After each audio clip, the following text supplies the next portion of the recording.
Oh, front run your slide. So welcome. I'm TokenBrice. I've been doing DeFi since it was born, pretty much 6-7 years ago now.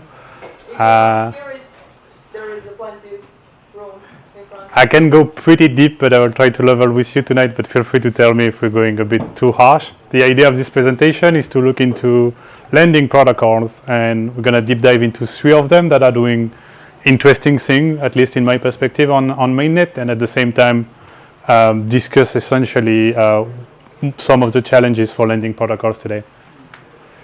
So straight into it. First one, so yeah, we have 3. 1 is live, 2 are soon to be released.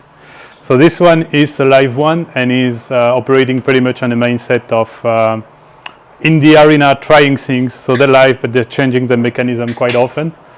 But it's essentially what we call a CDP protocol, collateralized debt position. We'll go into this a bit more later.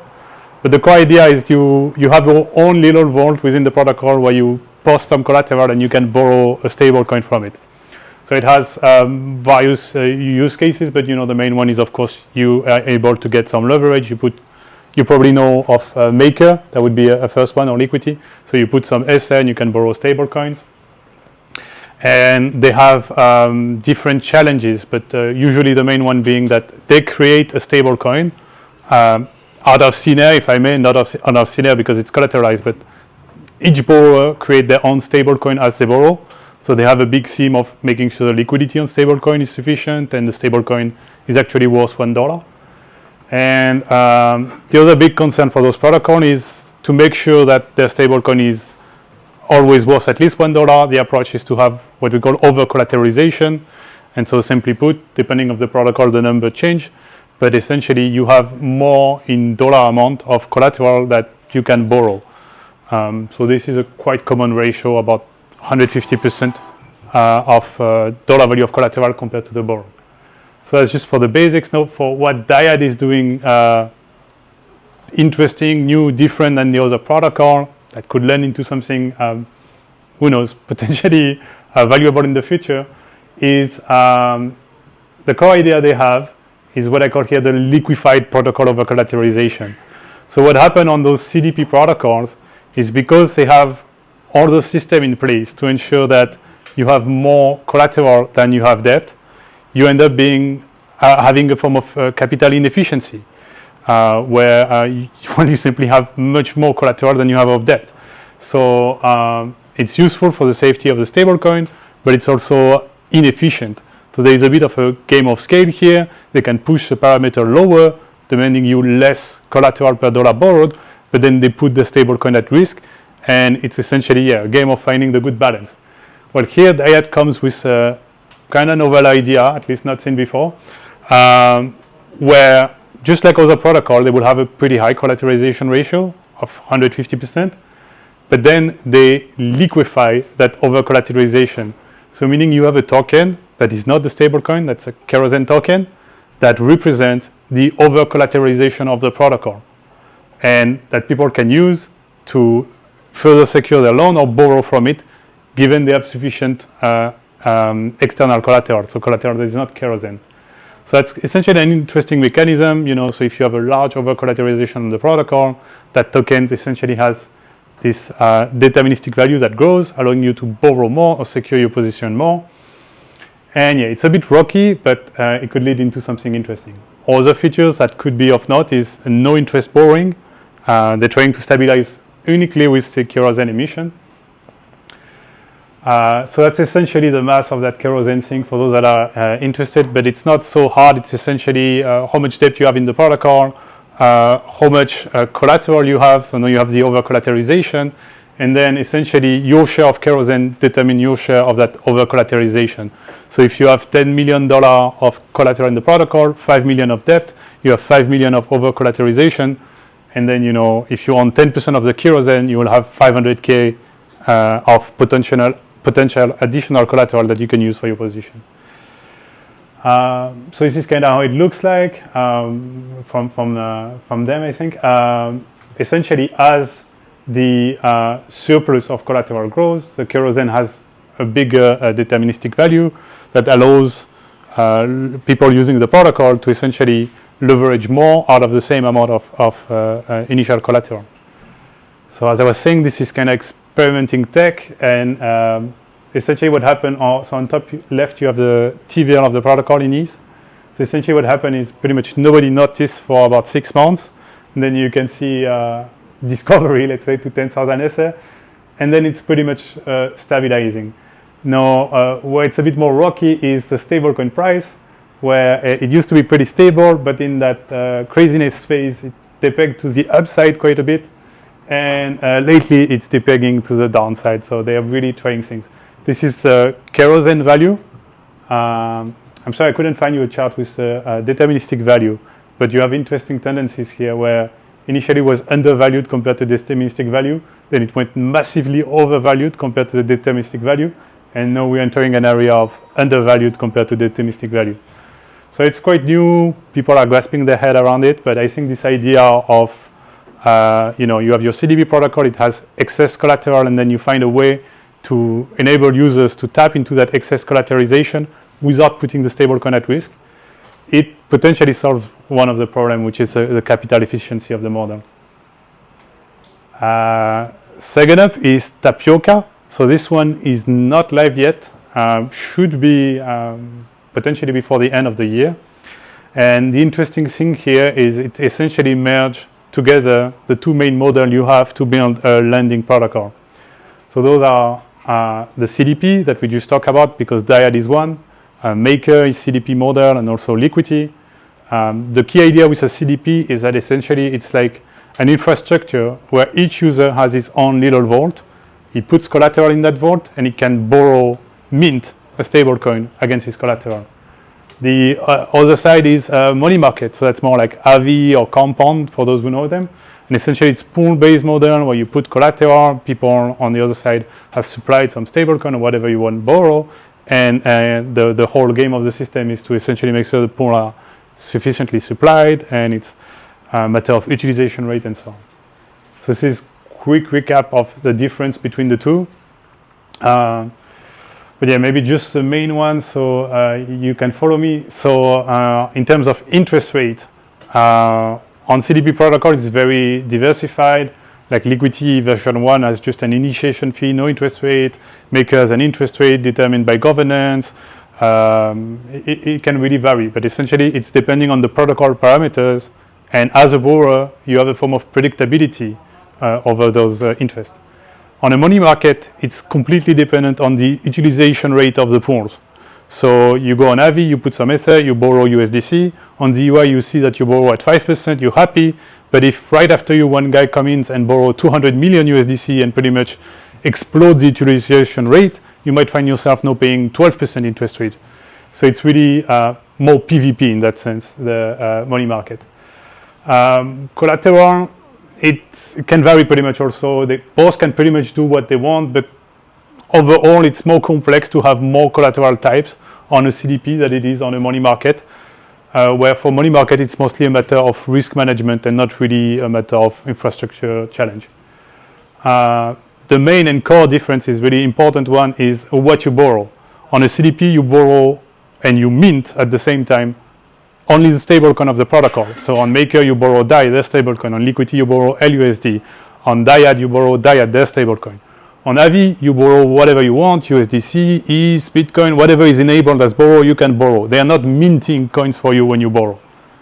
And so from this main difference also stems kind of the main challenges of the protocol, which is for a CDP, you have users literally creating stable coins in an unpredictable manner. Tomorrow you could have a guy showing up with 1 billion collateral, minting 750 million stablecoin. You need to be able to stomach him. So the question is liquidity for the stablecoin and making sure that the stablecoin actually stays at $1. On a money market like Avi, the problems are more around pool utilization, as we discussed, and onboarding new collateral and borrowable assets in a manner that is safe, because on an Avi model, the risk is shared by everyone. You know, if they had one bad collateral that turns into a rug pull, the whole Avi market is affected. Now they have limits and things to hedge for that, but that's something to keep in mind. So for Tapioca, that's where it becomes interesting, is essentially they merge the two models into one. So on the first hand, they have a CDP model where you can mint the stablecoin, the USDO, against essentially the highest quality of collateral, the Ether, the stake Ether, and the gas tokens of the chain they're on. And so this is what backs a stablecoin, the USDO. But then at the same time, they have the other component of the protocol, which they call Singularity, which is essentially an isolated lending market where you can borrow USDO against more risky collateral. So you'll have users who use Ether or other high-quality collateral, using it to mint some USDO, and then they can either use the USDO as such, maybe they want to leverage their position or whatever, or if they want, they're looking for yield on the stablecoin, they will go essentially supply those isolated lending pools that are onboarding more risky collateral, like let's say staked USDE from it now or things like that. So yeah, I think this is an interesting thing. I kind of anticipated that before I saw them going live. So they're not live yet, but they're in testnet. But I'm curious to see where it goes. I think it can actually scale better both sides. So it gives an edge to scale the stablecoin, the CDP side, because now you have a native yield source on the stablecoin, and on the money market, it ensures you have constant, fresh supply of stablecoin, which is kind of the challenge for the AV and compounds of the world. They have other interesting idea. I want to keep it short, so I focus mostly on this merging of the two main models. But just to go quickly, they use an option model for the governance token. So essentially, any form of liquidity mining or whatsoever, you don't get the raw token itself. You get an option to buy the token at a discount, 50% or in that range. The discount varies. But it's a way for them to essentially have external capital that they can then use for protocol-on liquidity. So the idea is the model is designed to capture the liquidity over their own stablecoin over time. So as the protocol is used, they accrue some USDO and pairing assets, and then the protocol itself will be a big supplier of those pairs. So it's a way to ensure that you have a solid baseline of liquidity on USDO, which if you remember from the CDP slide, it's a big focus and matter for CDP protocols. Other things to note, without going too deep, is they are building using layer 0 omni-chain fungible token standard. So it allows from some really cool things, like you have collateral on Arbitrum, you're borrowing USDO on Optimism if you want, and pretty much essentially more interoperability between the chains.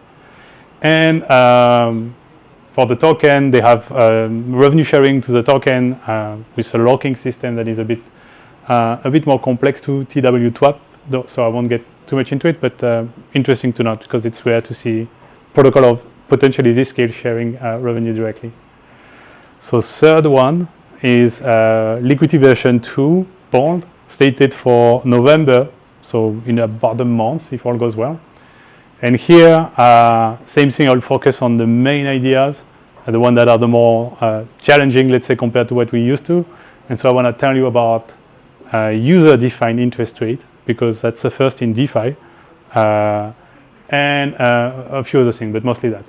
So the core idea here is that the borrowers will get to decide his interest rate within a range with a very low minimum of, like, let's say 0.5%, and pretty much, I think, a maximum in the 50% range whatsoever.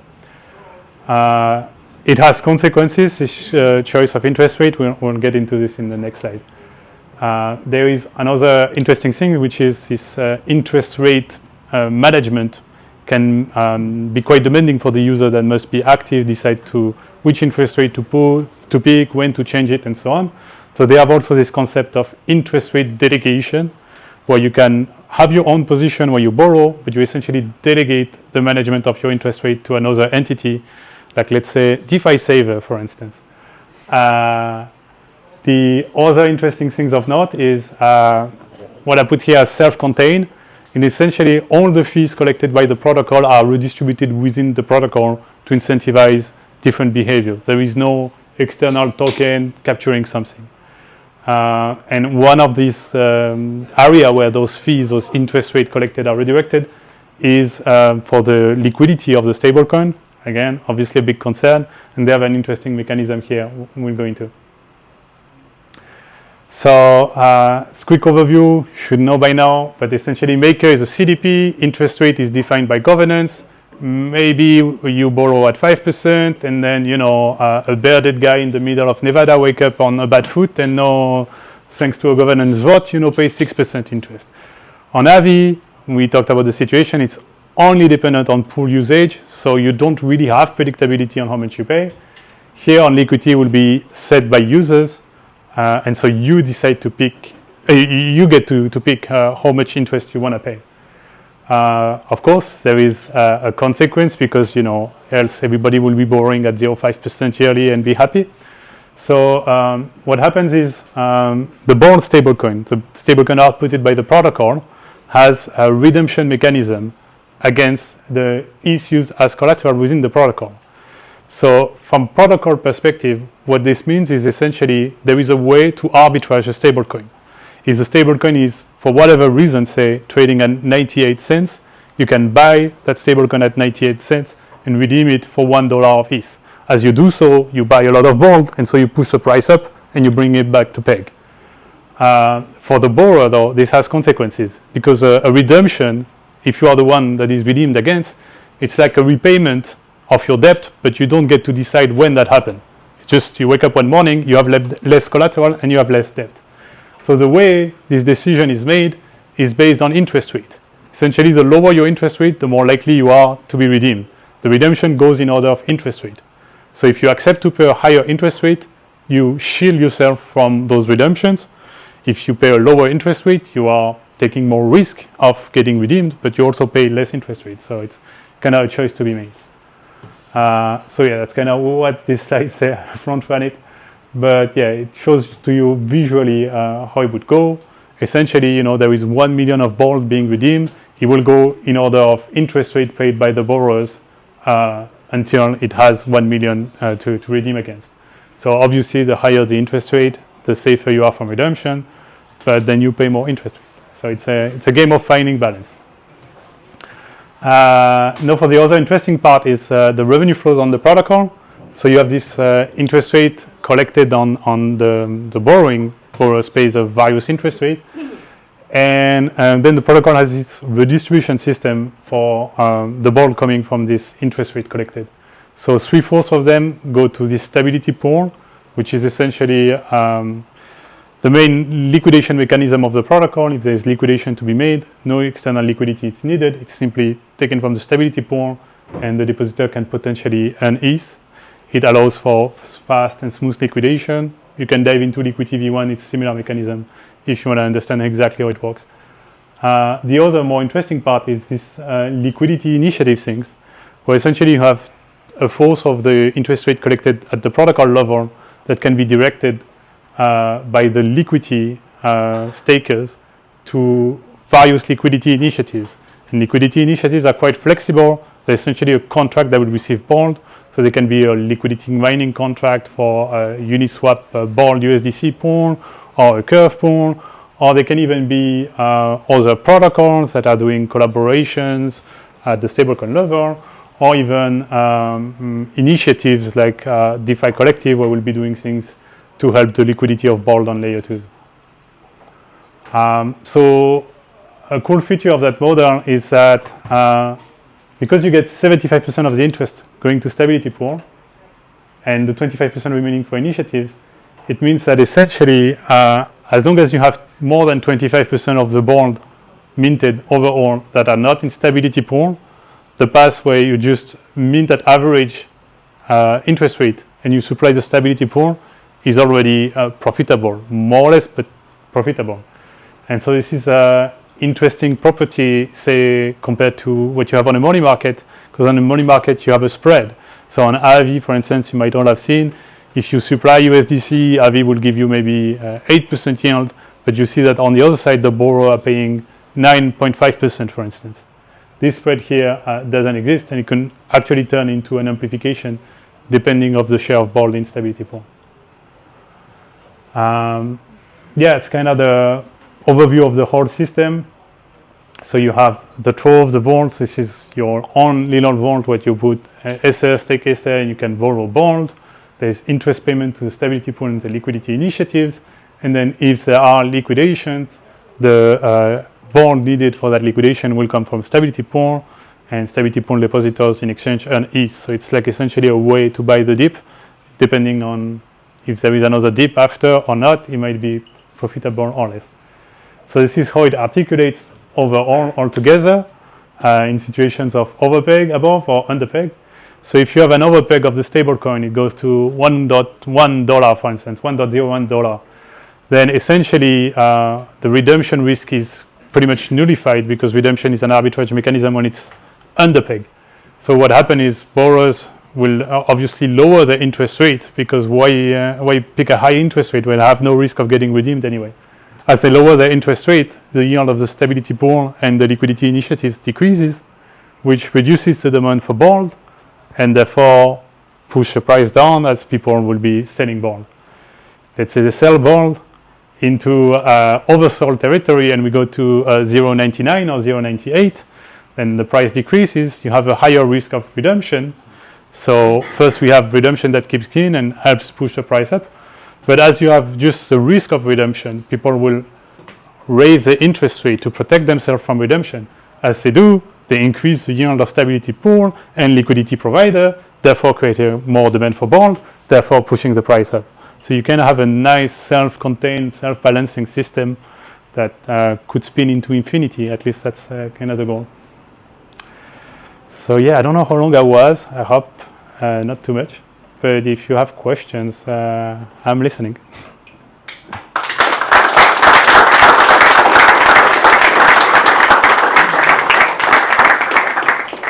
You have a question? Price, please repeat the question because of microphone. So when someone asks question, please repeat. Like that.